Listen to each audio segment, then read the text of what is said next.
The sky over the valley should have been quiet that morning, wrapped in the soft silver haze that always rose from the hay fields before sunrise. But instead, the air vibrated with a low, unnatural hum, deep, metallic, and wrong. The kind of sound that doesn't just echo across land, it claims it.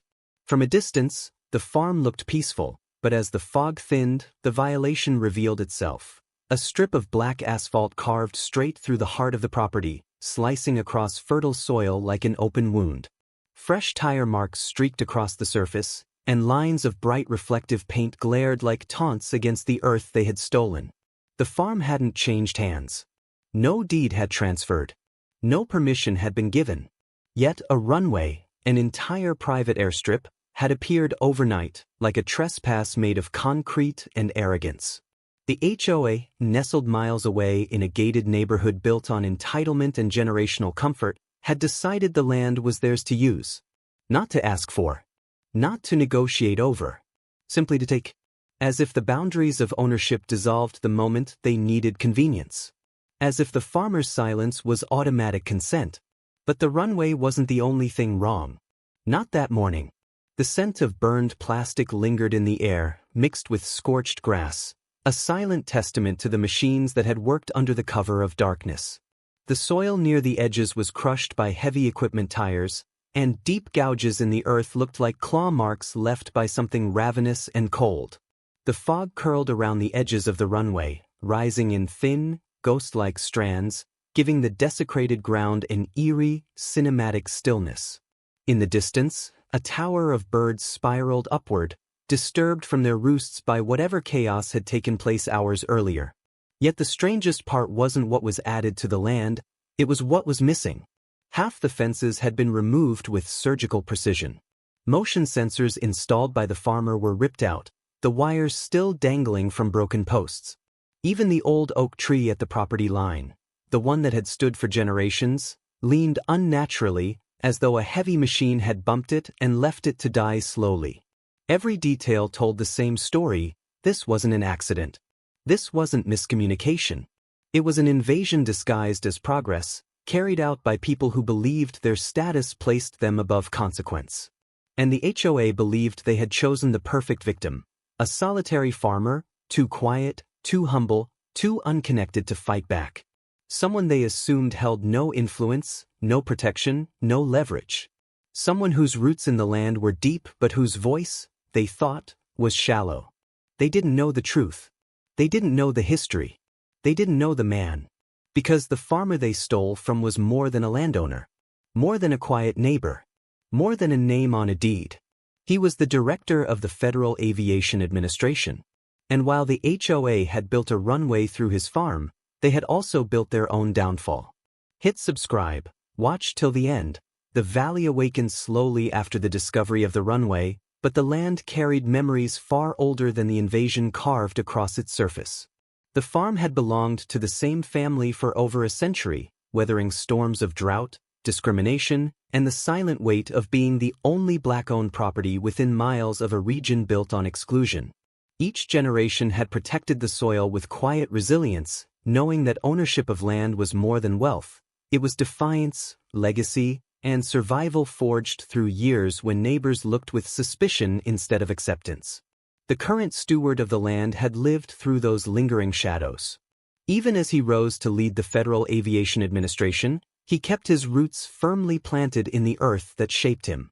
He visited the farm as often as his schedule allowed, tending the fields himself when he could, maintaining every fence post, and walking every acre with the same reverence his ancestors carried.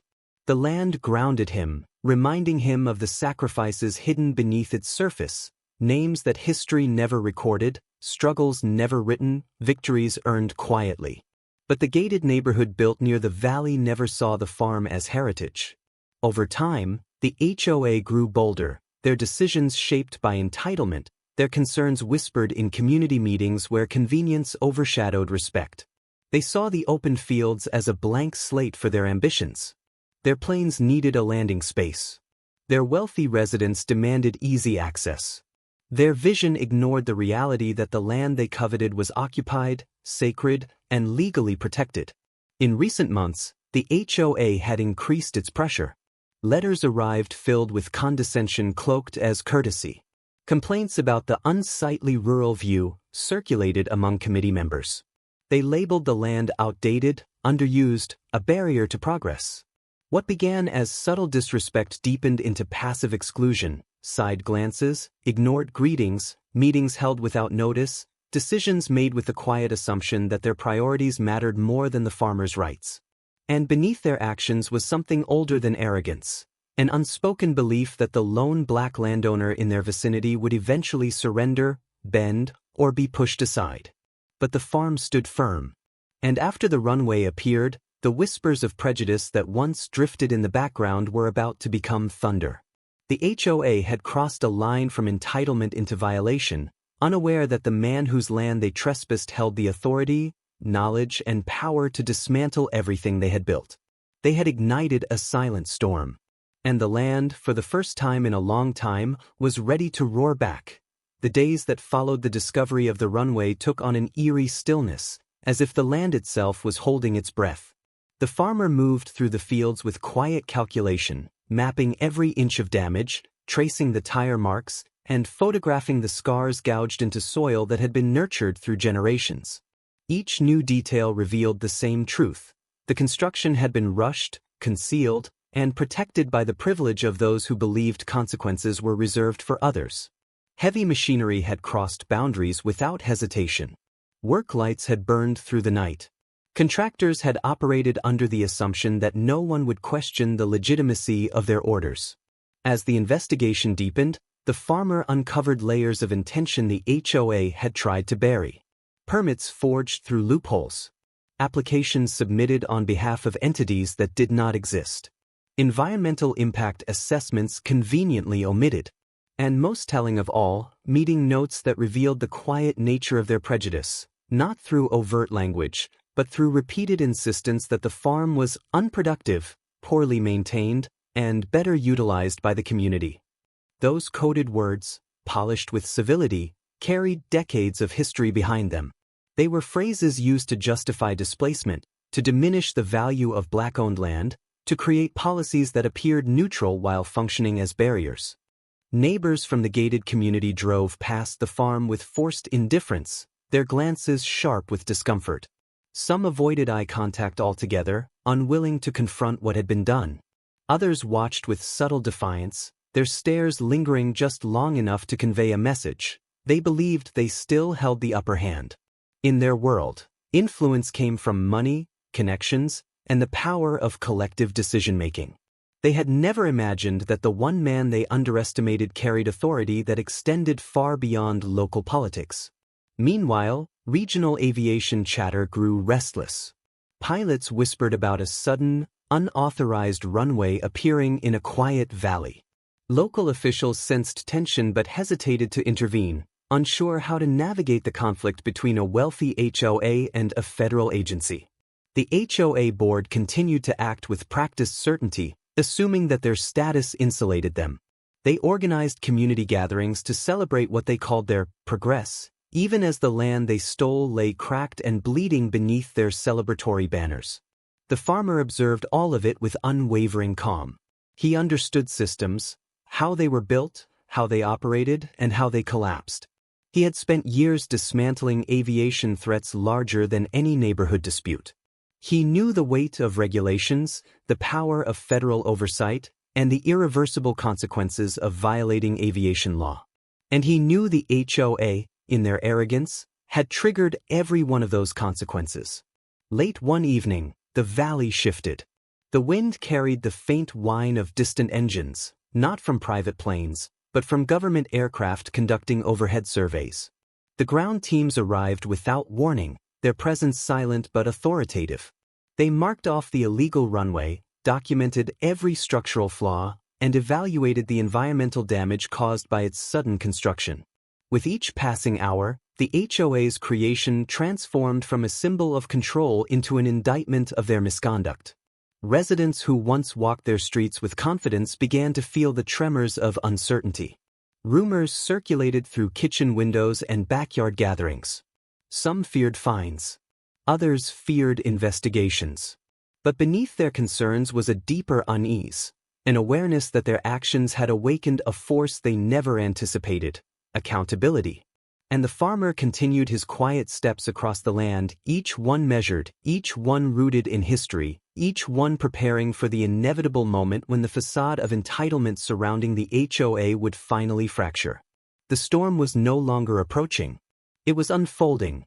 The valley shivered under a heavy, gray sky as the culmination of silent plans and calculated patience reached its peak. The runway, once a symbol of the HOA's arrogance, now lay under scrutiny, its every inch documented, measured, and condemned. Federal notices were posted on gates and fences, detailing violations that the HOA's attorneys could no longer ignore. The smooth black strip of asphalt, designed to impress and intimidate, gleamed under the dull light like a scar exposed for all to see. The residents, once secure in their sense of superiority, began to realize the depth of their miscalculation. Their meetings, once filled with laughter and camaraderie, now echoed with whispered panic. The legal authority they had assumed was powerless had not only awakened, it had arrived. Compliance officers, environmental inspectors, and aviation experts moved through the property with quiet efficiency, marking every transgression. Each signature, each photograph, each line of law referenced felt like a strike against decades of assumed privilege. And yet, the climax was not found in paperwork alone. It was in the realization that power without conscience is fragile. The HOA's sense of entitlement, fortified by wealth and lineage, crumbled against the knowledge that the farmer they had ignored was far more than a landowner. His understanding of aviation law, federal enforcement, and regulatory authority converged into a force the HOA could not withstand. The very planes they had imagined landing confidently on their illicit runway were now symbols of their exposure and vulnerability. The valley itself seemed to respond. Birds circled the damaged land with wary precision, while wind tore at banners and signs hastily erected in celebration. Every echo from the asphalted strip carried a reminder: ownership is not just about property. It is about integrity, vigilance, and respect. And when violated, consequences manifest in forms more absolute than anticipated. The culmination of the HOA's deception, their casual prejudice, and their assumption of impunity was now undeniable. The law, wielded with the quiet force of a man intimately tied to both the land and the skies, had arrived to correct the balance. And in that moment, the arrogance of privilege faced the quiet, unyielding authority of justice rooted in history and principle. The runway was no longer theirs. The valley, once silenced by fear, resonated with the echoes of accountability. The storm that had been building in shadows finally broke. The HOA's gates stood empty, their voices silenced by the weight of the law they had ignored. The runway, once a symbol of stolen power, was reclaimed by the soil, slowly erasing their arrogance from the land.